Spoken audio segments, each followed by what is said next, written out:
Assalamualaikum warahmatullahi wabarakatuh. Selamat siang. Perkenalkan saya Krisman Heriamsal, mahasiswa hubungan internasional. Senang sekali saya bisa menjadi bagian dari dialog kebangsaan menyongsong Ramadan. Ternyata sospol lagi ini. Saya tadi sudah cancel yang sospol. maaf. Jadi yang sudah kadung ya udah. Silakan singkat aja nanti ya. Yang satu sebelah sini. Terus saya mahasiswa non muslim dan saya mendapat banyak sekali insight dari beberapa penafsiran dari ayat Al-Quran tadi. Salah satu fenomena yang kita hadapi saat ini sangat sulit untuk menghadirkan dialog-dialog yang menghadirkan orang-orang yang dari latar belakang agama yang berbeda. Dan seolah-olah hanya jika kita memiliki latar belakang keagamaan yang sama, baru kemudian kita bisa memiliki kesempatan untuk berdialog. Nah, kira-kira mengapa sangat sulit bagi kita di negara kita ini untuk menghadirkan orang-orang dari latar belakang agama yang berbeda untuk hadir dalam suatu forum dialog yang sama. Kemudian bagaimana kita bisa menyikapi fenomena tersebut? Terima kasih. Baik, terima kasih. Saya mengapresiasi pertanyaan dari mahasiswa non muslim tadi. Sebetulnya ketika negara ini berdiri itu ya dialek semua antar umat beragama, sehingga diputuskan yang penting itu berketuhanan. Maka yang ditolak oleh konstitusi kita adalah ateisme, komunisme. Saya membayangkan misalnya punya anak perempuan, diajak orang yang tidak beragama di tengah hutan misalnya, bunuh ya tidak takut Tuhan, merkosa tidak takut Tuhan, salah etika ya tidak takut Tuhan. Bandingkan kalau diajak yang beragama, pasti masih ada rambu-rambu, ada ini itu. Sehingga memang masalah betul ketika orang tidak berketuhanan itu. Jadi saya ingatkan Mas tadi, siapa tadi namanya? Yang non Irman saya, yang non muslim tadi itu. Siapa? Namanya siapa? Siapa? Kurang jelas. Siapa namanya? Krisman. Oke, namanya Krisman. Jadi Mas Krisman ya, kalau dibilang nggak pernah ada dialog dulu ketika negara ini berdiri, itu semua tokoh agama bersepakat. Termasuk saat itu ya ada Perindo, selain ada NU ada Perindo. Itu yang ditentang itu adalah ateisme. Karena kalau orang tidak bertuhan itu ngerinya itu ya tadi misalnya kita punya anak perempuan atau punya keluarga, diajak orang yang tidak beragama, misalnya berzina ya gak takut dosa, merkosa ya gak takut, bunuh ya gak takut, karena gak punya Tuhan. Mungkin takutnya sama polisi ya kalau ketahuan, kalau enggak. Tapi kalau orang bertuhan ini sistem kesalehannya, sistem kebaikannya ini berlipat-lipat. Takut hukuman Tuhan, takut sosial, takut ini itulah, sehingga kita bersepakat berketuhanan. Lalu kedua, ada beberapa kejadian nyata di beberapa negara yang pahamnya itu tidak bertuhan, itu bekas kondom atau bekas apa dipakai lagi, didaur ulang. Bahkan tinja yang bisa dikelola jadi bahan makanan.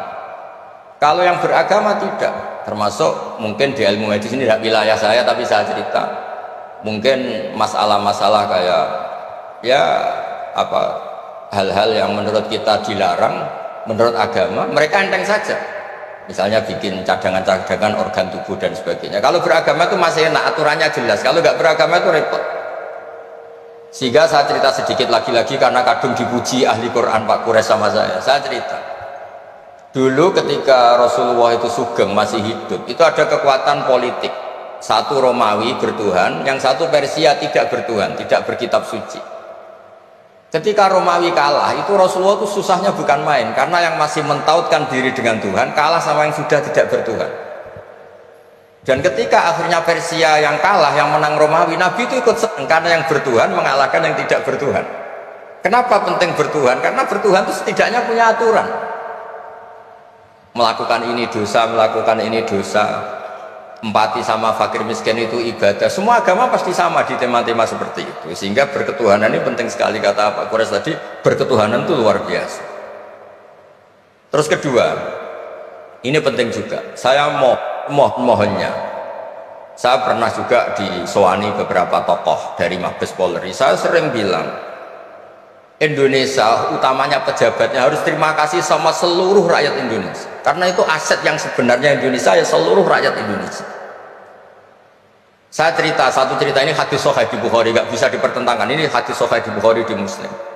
Di antara yang diapresiasi Allah itu adalah potensi jahat kita tidak menjadi, tidak kita wujudkan.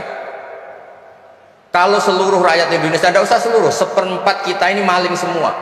Itu negara miskin kok, karena biayai kita-kita di penjara 2 tahun, 3 tahun. Separuh kita mentalnya membunuh, habis Indonesia.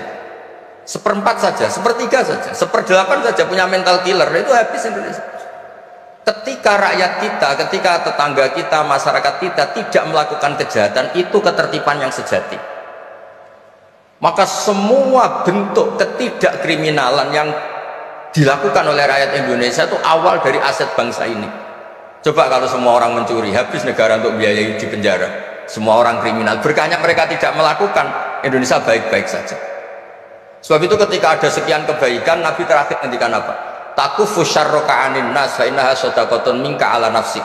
Potensi jahat kamu jangan kamu lakukan, itu sudah menolong peradaban. Para gadis tetap gadis karena nggak diperkosa. Orang yang punya kambing satu tetap punya kambing satu karena nggak dicuri. Orang yang berkarir tidak terhenti karena karakternya agak dibunuh, tidak dihujat, tidak dihentikan, tidak disetop oleh cibiran, oleh bulian. Maka di antara 7 orang yang dilindungi Allah, fi dzillihi yauma la dzilla illa dzilluh, itu Nabi hanya cerita orang yang nggak jadi. Di antara yang diceritakan Nabi dalam sebuah hadis, saya ini lelaki sejati, sangat mencintai sepupu saya, dan saya mau ngumpuli dia, tidak mau sampai saya kasih uang 100 dinar. Setelah saya kasih 100 dinar, saya ingin ngumpuli dia dengan cara salah tentu. Dia agak mau dan berpesan, la tafuddal khatam illa bihaqqi. Kamu jangan ngumpuli saya sebelum nikah. Singkat cerita, pemuda ini nggak jadi melakukan hal yang nista, yang nggak benar.